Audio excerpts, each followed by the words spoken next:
स्वागत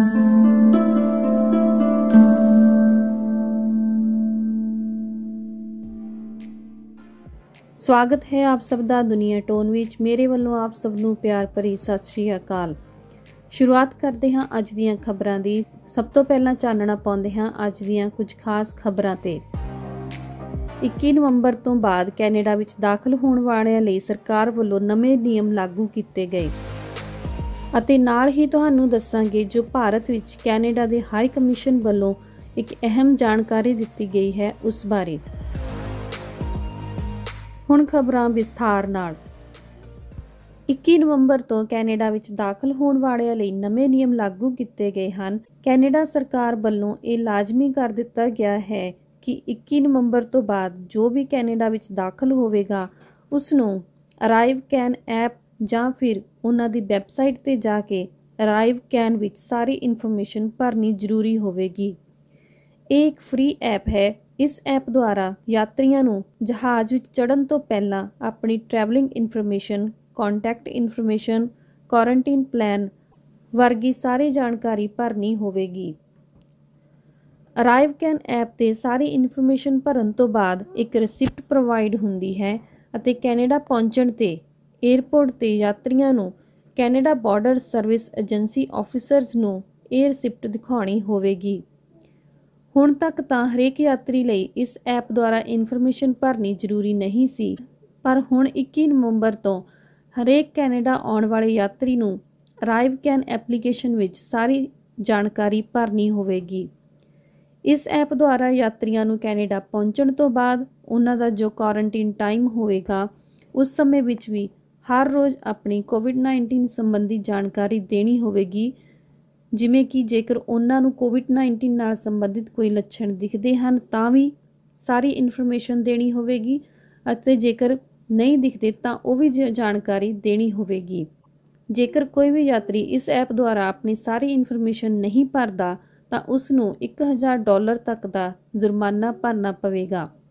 ਇਸ ਤੋਂ ਇਲਾਵਾ ਜੇਕਰ ਕੋਈ ਯਾਤਰੀ ਕਿਸੇ ਤਰ੍ਹਾਂ ਦੀ ਡਿਸੇਬਿਲਿਟੀ ਕਰਕੇ ਇਹ ਜਾਣਕਾਰੀ ਨਹੀਂ ਭਰ ਸਕਦਾ ਤਾਂ ਉਸ ਨੂੰ ਇਹ ਫਾਈਨ ਨਹੀਂ ਭਰਨਾ ਪਵੇਗਾ।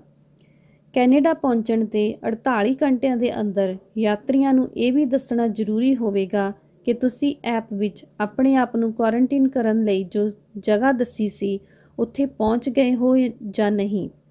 ਸਰਕਾਰ ਵੱਲੋਂ ਕੋਵਿਡ-19 ਨਾਲ ਸੰਬੰਧਿਤ ਜੋ ਵੀ ਹਦਾਇਤਾਂ ਹਨ ਉਹਨਾਂ ਨੂੰ ਸਮੇਂ-ਸਮੇਂ ਤੇ ਅਪਡੇਟ ਕੀਤਾ ਜਾ ਰਿਹਾ ਹੈ ਅਤੇ ਲੋਕਾਂ ਨੂੰ ਉਹਨਾਂ ਹਦਾਇਤਾਂ ਨੂੰ ਮੰਨਣ ਦੀ ਅਪੀਲ ਵੀ ਕੀਤੀ ਜਾ ਰਹੀ ਹੈ। ਹੁਣ ਤੁਹਾਨੂੰ ਦੱਸਦੇ ਹਾਂ ਜੋ ਭਾਰਤ ਵਿੱਚ ਕੈਨੇਡਾ ਦੇ ਹਾਈ ਕਮਿਸ਼ਨ ਵੱਲੋਂ ਜਾਣਕਾਰੀ ਦਿੱਤੀ ਗਈ ਹੈ ਉਸ ਬਾਰੇ। ਜਿਵੇਂ ਕਿ ਅਸੀਂ ਜਾਣਦੇ ਹੀ ਹਾਂ ਕਿ ਕੈਨੇਡਾ ਸਰਕਾਰ ਵੱਲੋਂ ਟਰੈਵਲਿੰਗ ਰਿਸਟ੍ਰਿਕਸ਼ਨਸ ਨੂੰ ਅੱਗੇ ਵਧਾਇਆ ਗਿਆ ਹੈ ਜੋ ਕਿ ਇਸ ਸਮੇਂ ਲਾਗੂ ਹਨ ਅਤੇ ਇਸ ਦੇ ਨਾਲ ਹੀ ਭਾਰਤ ਵਿੱਚ ਕੈਨੇਡਾ ਦੇ ਹਾਈ ਕਮਿਸ਼ਨ ਵੱਲੋਂ ਇਹ ਕਿਹਾ ਗਿਆ ਹੈ ਕਿ ਜੋ ਵੀ ਭਾਰਤ ਤੋਂ ਕੈਨੇਡਾ ਜਾਣਾ ਚਾਹੁੰਦਾ ਹੈ ਉਹ ਇਸ ਗੱਲ ਦਾ ਧਿਆਨ ਰੱਖਣ ਕਿ ਜੋ ਕੈਨੇਡਾ ਵਿੱਚ ਐਂਟਰ ਹੋਣ ਲਈ ਰਿਸਟ੍ਰਿਕਸ਼ਨਸ ਲਗਾਈਆਂ ਗਈਆਂ ਹਨ ਉਹ ਉਸੇ ਤਰ੍ਹਾਂ ਹੀ ਲਾਗੂ ਹਨ ਅਤੇ ਕੈਨੇਡਾ ਸਰਕਾਰ ਵੱਲੋਂ ਇਹਨਾਂ ਰਿਸਟ੍ਰਿਕਸ਼ਨਸ ਨੂੰ ਕੋਵਿਡ-19 ਦਾ ਕਰਕੇ ਹੋਰ ਵੀ ਅੱਗੇ ਵਧਾਇਆ ਜਾ ਸਕਦਾ ਹੈ। ਭਾਰਤ ਵਿੱਚ ਕੈਨੇਡਾ ਦੇ ਹਾਈ ਕਮਿਸ਼ਨ ਵੱਲੋਂ ਇਹ ਕਿਹਾ ਗਿਆ ਹੈ ਕਿ ਉਹ ਵੀਜ਼ਾ ਐਪਲੀਕੇਸ਼ਨ ਸੈਂਟਰਸ ਨੂੰ ਅਗਲੇ ਪੜਾਅ ਲਈ ਖੋਲ੍ਹਣ ਦੀ ਤਿਆਰੀ ਕਰ ਰਹੇ ਹਨ। ਜ਼ਿਕਰਯੋਗ ਹੈ ਕਿ ਵੀਜ਼ਾ ਐਪਲੀਕੇਸ਼ਨ ਸੈਂਟਰਸ ਵੱਲੋਂ ਪਹਿਲੇ ਪੜਾਅ ਅਧੀਨ ਪਹਿਲਾਂ ਹੀ ਕੰਮ ਸ਼ੁਰੂ ਕਰ ਦਿੱਤਾ ਗਿਆ ਹੈ ਅਤੇ ਇਸ ਪੜਾਅ ਵਿੱਚ ਪਾਸਪੋਰਟ ਰਿਕੁਐਸਟ ਸ਼ੁਰੂ ਹੋ ਚੁੱਕੀ ਹੈ ਅਤੇ ਜਿਨ੍ਹਾਂ ਨੂੰ ਪਾਸਪੋਰਟ ਰਿਕੁਐਸਟ ਭੇਜੀਆਂ ਗਈਆਂ ਹਨ ਉਹ ਕੋਰੀਅਰ ਰਾਹੀਂ ਪਾਸਪੋਰਟਸ ਭੇਜ ਰਹੇ ਹਨ। ਹਾਈ ਕਮਿਸ਼ਨ ਦਾ ਕਹਿਣਾ ਹੈ ਕਿ ਉਹਨਾਂ ਵੱਲੋਂ ਲੋਕਾਂ ਦੇ ਆਪ ਵੀਜ਼ਾ ਐਪਲੀਕੇਸ਼ਨ ਸੈਂਟਰਸ ਵਿੱਚ ਜਾ ਕੇ ਕੰਮ ਕਰਵਾਉਣ ਵਾਲੇ ਸਿਸਟਮ ਲਈ ਹਾਲੇ ਕੋਈ ਤਰੀਕ ਨਿਸ਼ਚਿਤ ਨਹੀਂ ਕੀਤੀ ਗਈ ਹੈ।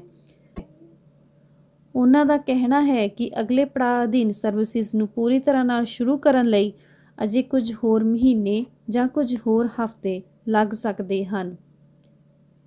ਹਾਈ ਕਮਿਸ਼ਨ ਦਾ ਕਹਿਣਾ ਹੈ ਕਿ ਇਸ ਬਾਰੇ ਨਵੀਆਂ ਅਪਡੇਟਸ ਬਾਰੇ ਉਹਨਾਂ ਵੱਲੋਂ ਜਲਦੀ ਹੀ ਦੱਸਿਆ ਜਾਵੇਗਾ। ਅਜਿਹੀਆਂ ਹੀ ਕੁਝ ਹੋਰ ਅੰਤਰਰਾਸ਼ਟਰੀ ਖਬਰਾਂ ਜਾਣਨ ਲਈ ਸਾਡੇ ਚੈਨਲ ਨੂੰ ਲਾਈਕ ਤੇ ਸਬਸਕ੍ਰਾਈਬ ਕਰੋ ਅਤੇ ਸਭ ਤੋਂ ਪਹਿਲਾਂ ਨੋਟੀਫਿਕੇਸ਼ਨਸ ਪ੍ਰਾਪਤ ਕਰਨ ਲਈ ਬੈਲ ਆਈਕਨ ਨੂੰ ਵੀ ਦਬਾਓ। ਇਹ ਸਨ ਹੁਣ ਤੱਕ ਦੀਆਂ ਖਬਰਾਂ। ਨਵੀਆਂ ਅਤੇ ਤਾਜ਼ਾ ਕੁਝ ਹੋਰ ਅੰਤਰਰਾਸ਼ਟਰੀ ਖਬਰਾਂ ਲੈ ਕੇ ਫਿਰ ਤੋਂ ਹਾਜ਼ਰ ਹੋਵਾਂਗੇ। ਤਦ ਤੱਕ ਲਈ ਆਗਿਆ ਦਿਓ। ਧੰਨਵਾਦ।